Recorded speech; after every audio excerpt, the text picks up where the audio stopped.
It's Wednesday, February the 22nd. Lake level is 915 3/4. It's come up a little bit with all that recent rain, but the last, 4 or 5 days they've been generating pretty heavy, 24 hours a day. So it's coming down a little bit. And the water temperature, it's anywhere from about 45 to about 50 degrees, depends where you're at. I think the fish are biting pretty good, but it's by no means easy. You got to cover a lot of water.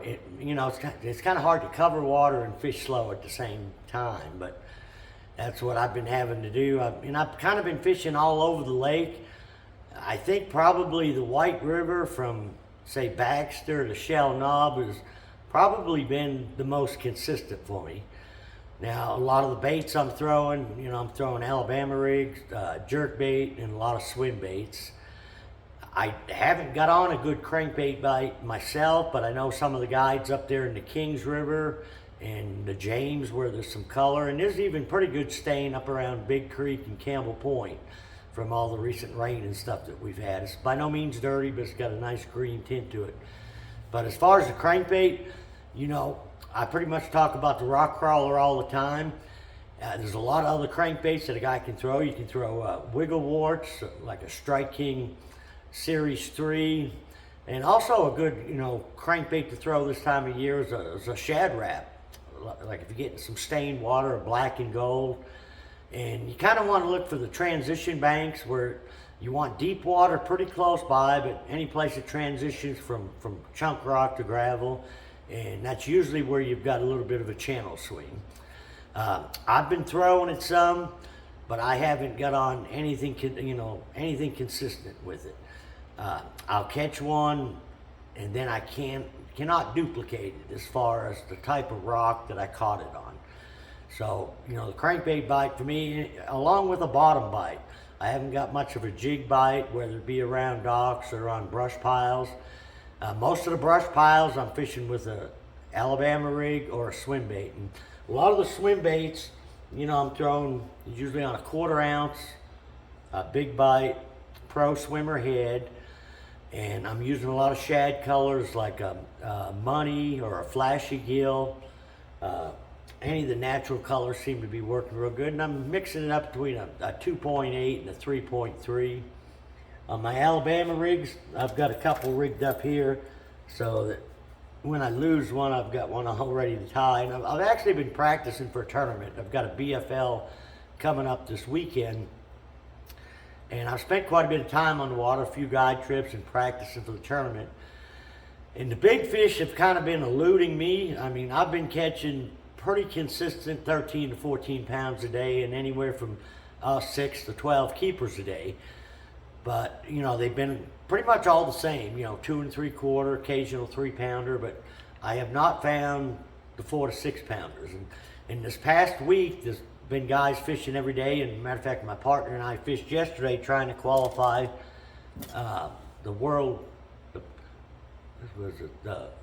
Fishing Tour. WFT, it's the World Fishing Tour. You qualify throughout the week, and then they have a championship on Sunday. They take the top 20% each day.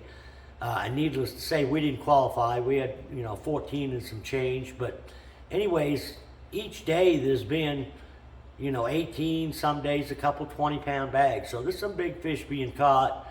And there's been, several 6-pounders weighed in, quite a few 5s. But I've yet to find them. I've got a couple more days to try and find them. But most of my A-rig fish are coming off of conservation brush piles, fishing some bluff ends, and even fishing in the creek some on secondary points.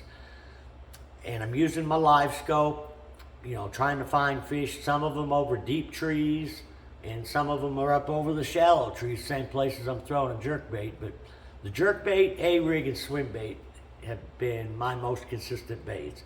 And the jerkbait colors, I'm throwing the jerkbait and the A-rig kind of the same place. If I see fish up higher in the water column, I'll throw a jerkbait. If they're down a little deeper, I'll pick up an A-rig and drop that down to them. But on the colors of my jerkbaits, the weather's been so crazy. One day we've got sun, one day we don't. One day it's 70, the next day it's 35 or 40. I think it's got the fish a little confused. I know that it's got me confused. But I've been using solid colors on the cloudy days, and on the sunny days, something that's got some flash in it, like a midnight blue, or something with a little chrome and blue in it. And like I say, I'm fishing it on a lot of secondary points. The bite that I really haven't found yet is normally this time of year, we'll get a lot of fish that are staging out off them big long gravel points, and they'll start suspending about 15, 20 feet deep over 30 to 40 feet. And the same with the bluff ends. But I haven't found that bite yet. I think a lot of the fish are still down there pretty deep on bottom. I've been out there vertical fishing a little bit, and you only see one or two, but when you hook one, you'll see a few more. But they're kind of hard to locate, and like I say, I think there's still a lot of them out there to get to move up and suspend and start moving closer to the areas where they're going to spawn. And they won't necessarily be on the bottom. Normally they'll get up in that 15, 20 foot over 30, 40 feet of water and suspend and stage on a lot of these places I'm throwing jerk baits and A-rigs.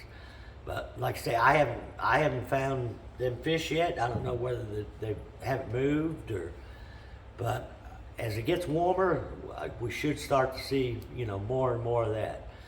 But I think the weather is going to be fairly consistent as far as temperature wise. We got some more rain coming, so fishing should improve pretty much every day. The one thing I've definitely seen is it seems like there's a good bite, for me anyways, fairly early, about 9, 10 o'clock. Then I seem to go through about a 3-hour lull where it doesn't matter what I do, I can't hardly get a bite. And then later in the afternoon, it seems like the bite picks back up.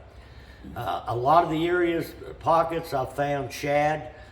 I mean, big, huge schools of shad that in the centers of the creeks, and normally you can get bit underneath those shad. It seems like I'm finding that too much shad is not good. If I find little schools of shad, I seem to be doing a little bit better around that. But the big schools of shad aren't hard to find. Just look around for the gulls and the loons. If you pull into a pocket and you see birds all over the place, more than likely there's going to be a monster school of bait up there. And like I say, normally you can get bit off some of that. Maybe I'm just not spending enough time. But also another thing is at Extreme Outdoors this weekend, they've got their swap meet. So Saturday it looks like it's going to rain. If it's going to be miserable, you got nothing to do, you need to stop by there. And there'll be some really good deals on all kinds of different fishing tackle, equipment for boats. I think it's from 8 o'clock to 4 o'clock at Extreme Outdoors on Saturday. So until next week, good luck, good fishing.